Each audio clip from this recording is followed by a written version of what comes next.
Why are you homeless? Why you ain't got a car? Why you not married? Okay? Why you ain't got this? Why you haven't got that? Why you got this problem? What silly timer is that? Silly timer.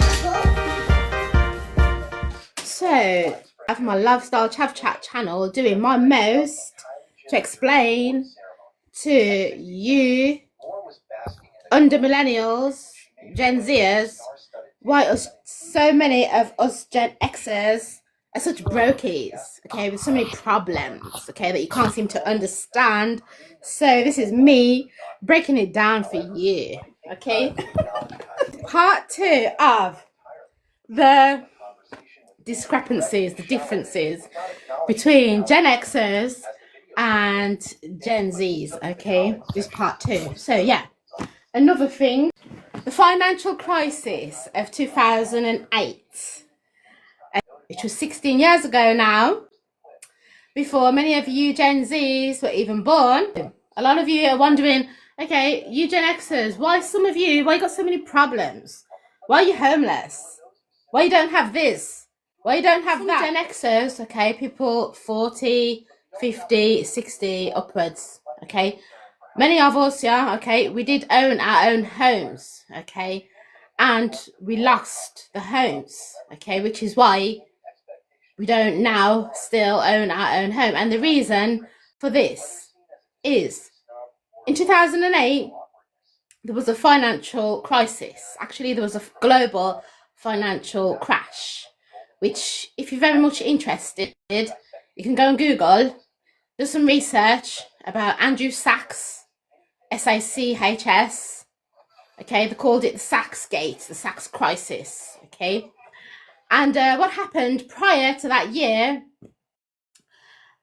mortgages were being sold to many people who they shouldn't have been being sold to. Also insurance, mortgages and insurances, okay, and there was a lot of corruption, there was a lot of scams going, okay. So many people were sold mortgages that in fact they eventually lost because they shouldn't have been sold those mortgages, okay, because of affordability and all these things. If you're very much interested, you can go and Google all of this information, but I'm just giving like the tip of the iceberg of the information. As throughout all the generations, you know, life changes, life happens.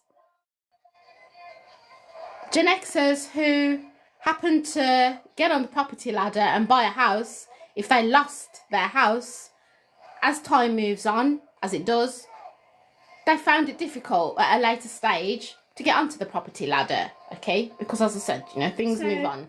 The point is that people were a product of our environment and of the time that we grew up in. We're a product of our upbringing, of our background, of time, and of circumstance. So, for example, you know, in the Bible, because I do read my Bible, I do know my Bible a bit, you know, in Ecclesiastes, you know, it says the race is not always won by the swift, but time and circumstance befalls every man. Okay, so that summarizes what I'm actually talking about, what I'm saying. Okay, time and circumstance befalls us all. Okay, yeah. So another thing about Gen Xers, we were kind of liberated from you know, the previous generation's idealisms of the whole sort of like marriage, 2.4 children, house and car, you know, type of ideology. So, you know, not all of us were brought up with that type of ideology, you know, and not all of us have these values. Some of us, for example, value our time, okay, and our freedom and adventure and our independence, okay, over, you know, these other material aspects of life. Some of us find, you know, being tied to one job, 9 to 5, tied to a mortgage for 25, 30 years.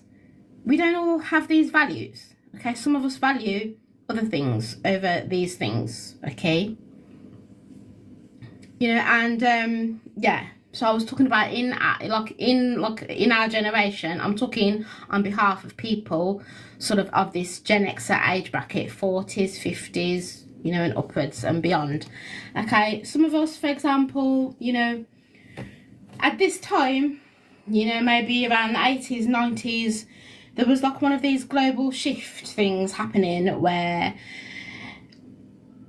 there was a lot of like expansion going on, you know, and some of us wanted to travel, you know, families were kind of expanding, you know, and moving away from that whole solid like 2.4 children family type of setup, okay? You know, a lot of us, you know, a lot of us began to be brought up in like single parent family households, okay? And with that, as I said, you know, our perspectives were changing. We were being exposed to people of other cultures we wanted to travel and all of these sorts of things, you know. So this shaped our perspective, you know. We had different perspective, different values, okay? This is my point, okay? Rather than just seeing Gen Xers as, oh, why are you old? Why are you so old? And why are you broke? Yeah, why are you old and why are you broke and why you got this problem and why you got that problem, okay? You have to understand, you have to try and understand, okay, where a person is coming from. This is the point, okay, of my video. And I don't know how clearly I've made the point, but in fact, I'm gonna go over and watch this video. I'm gonna watch part 1 and watch part 2, and if there's anything that I think I want to clarify, okay, I'm gonna clarify them in another video.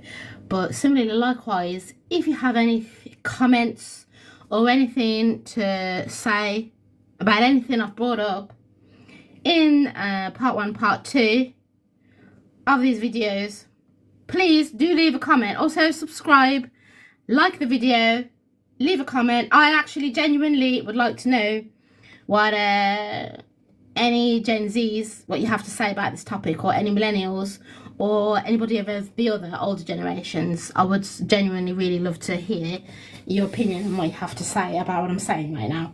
So on that note, I'm going to end this. And this gorgeous copper electronic massage is amazing. It feels so cool.